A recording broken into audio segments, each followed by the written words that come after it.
விஜய் சொல்லியிருக்கிறாரு, என்ன எதுனாலும் பண்ணிக்கீங்க, என் தொண்டனையும் ரசிகனையும் தொடாதையும் இருக்காரு. வீடியோ வெளியிட்டு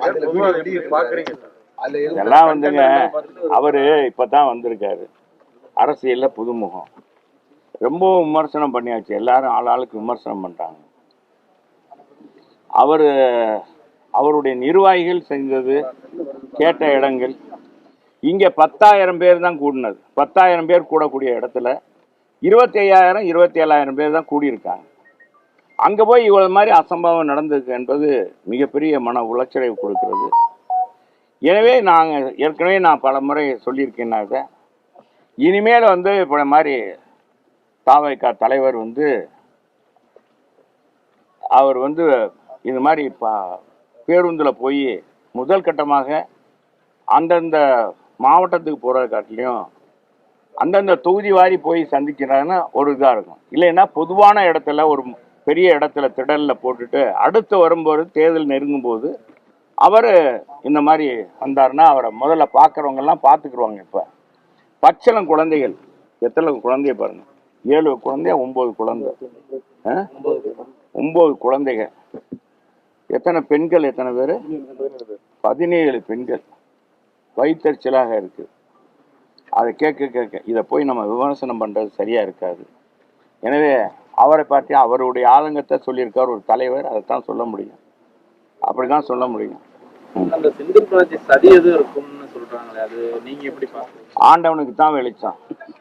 இந்த மாதிரி உயிர் பலி ஏற்படுற மாதிரி எவன் செஞ்சிருந்தாலும் சரி, அவன் குடும்பமே விளங்காது.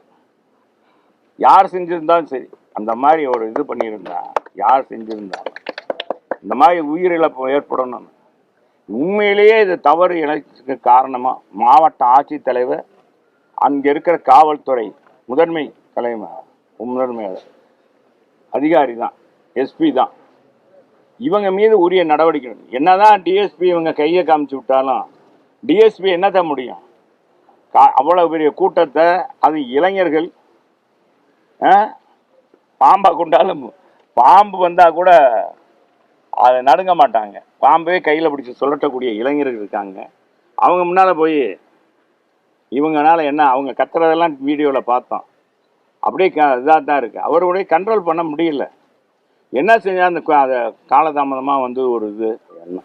ஓய்வு பெற்ற நீதியரசர் தலைமையில ஒரு ஆணையா பிஜேபி ஒரு உண்மை கண்டறியும் வச்சிருக்காங்க. அதுல அவங்க கட்சியில இருந்து அவங்க போட்டிருக்காங்க, அவங்க எம்பி குழு வந்திருக்காங்க.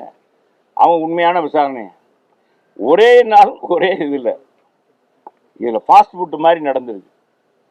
இந்த தேர்தலுக்கு அந்த ஆணையம் அமைச்சது உடனே கூட எப்படி அந்த நீதி அரசர் நியமிக்கப்பட்டார், என்ன இது, அவர் உடனே வர்றாரு, கல ஆய்வுக்கு வர்றாரு, உடனே பேசுறாரு, எல்லாத்தையும் கேட்குறாரு.